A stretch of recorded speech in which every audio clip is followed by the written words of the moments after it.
problem comes from the fact that a lot of people think we are smarter nowadays than they were in the past. Yeah, I think there was a misconception about, I've done a lot of research myself. You have Altamira, Spain, which is a cage system. The cage system connects into France, and they found both. Well, now, up until about a week ago, it was the oldest thing we've ever uncovered by Homo sapien, and that's all the cave drawings of the animals. We've all seen them, at some point in time. Those are 30,000 years old.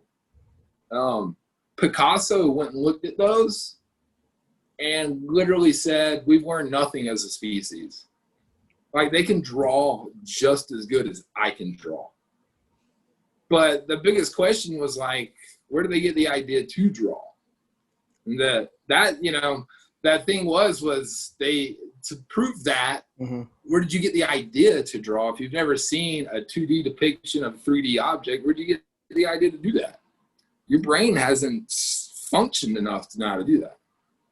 They brought in this devout Muslim into a gallery. This is an awesome story. And the Muslim religion, you don't have any depiction of a living thing. They've never seen a picture of another human, a photograph, a painting, a drawing. Never seen anything like that. And they brought him into a museum with a bunch of paintings. They were like, identify this painting. And he like looked at it, and couldn't walk around, and he looked at him like, how are you to ask me what this is when I can't walk around it and look at it? They're like, so you can't see what's on this painting. It was a painting of a horse.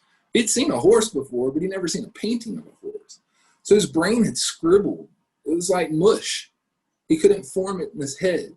He couldn't see it. So they were wondering, how did they figure out how to draw these animals? And it went to altered states of consciousness. They were hunter-gatherers, probably ate a mushroom and then tried to draw there with charcoal. They were hallucinating. And then that advanced to being able to draw proportionately correct animals 30,000 years ago. I can't even draw an animal now. I can paint humans, but I can't paint an animal. That's hard. So it's pretty fascinating, the misconception that we have about ancient cultures. And we've advanced. We're definitely smart. I think that they were advancing with nature. We're advancing with technology. It's part of our evolution. I think it was bound to happen. We're smart. We're going to do something that's going to make things easier for us. I think we've lived hunting and farming and doing all that stuff for thousands of years. Probably got tired of it. Now we're like, well, let's have something do it for us. We invented machinery. I mean, it's bound to happen. We're smart. We're going to do it eventually. But it's interesting about what's going to happen in the future. I'm ready for hoverboards. They've been promising that. They've been promising us that for years. So, back to ancient humans. I think what fascinates me the most about them is the fact that they, like how fast we evolved as a species. Like, so if you really think about it, like, and you look at another species, you're thinking, okay, maybe dolphins are like conscious or on the level of us, octopus, things that are in the ocean that we don't understand, like you can't explain. But then you like look at us and you're like, we can like talk with cell phones, and we're talking through Zoom. We create microphones, we create art, and not that like elephants can't paint and things like that. And one of the coolest things I heard about elephants on one of my podcasts was they ferment their fruit, they bury their fruit, come back when it's like turns into alcohol, and they get drunk off of it. Yeah, animals are interesting when it comes to altered states of consciousness. We can get into that. Do you know any stories about animals like taking drugs? Yeah, so we'll go back to the Amazon about the shaman being able to find out these two, like the root and the vine that would fit together to make ayahuasca. Was a story was that they would watch the jaguar, and the jaguar would go bite a piece of the root and then go chew on the vine.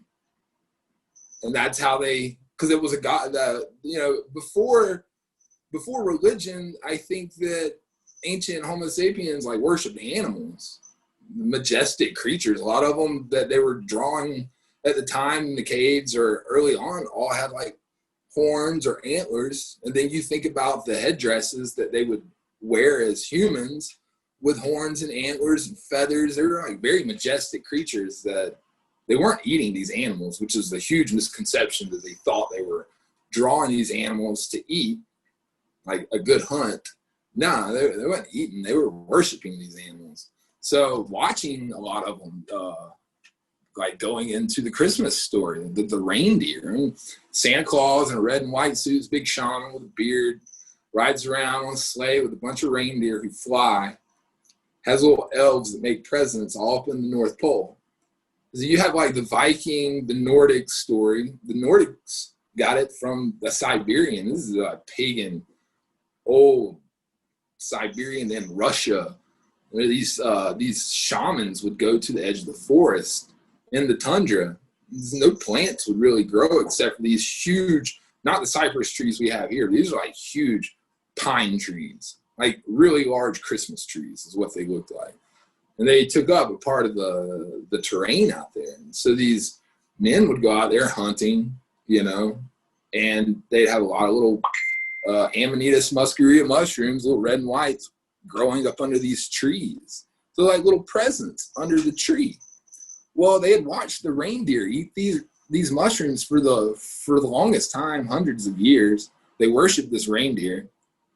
The reindeer was a part of their culture. They used it.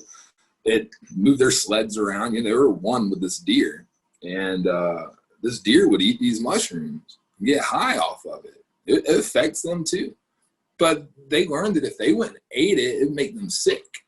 So they started drinking the urine from the deer, because the deer had like two stomachs. It filtered it. But these are godly creatures to them. So they're drinking godly juice, I guess. And they would feel the effects from it.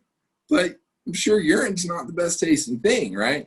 So they figured out after a while that if they would pick the mushroom, tie it up under the tree, and let it dry while they were hunting in the forest, they come back, they grab the mushroom, go back to their huts, and they're snowed in. The only way to get into their hut is through the chimney spout, right? So they come in through the chimney spout, and they'd hang the mushrooms up around the chimney. And they would dry, and then they would eat them, and it wouldn't make them sick. And then they would have hallucinogenic properties and have these experiences, and these were shamans. And on the solstice, they would go pass them around because they'd all eat them on the winter solstice, which is December the 21st. So it stretches out. I mean, the Christmas story to us is very normal. It's common. But you break it down and really think about it, it's kind of weird. It's a little weird story.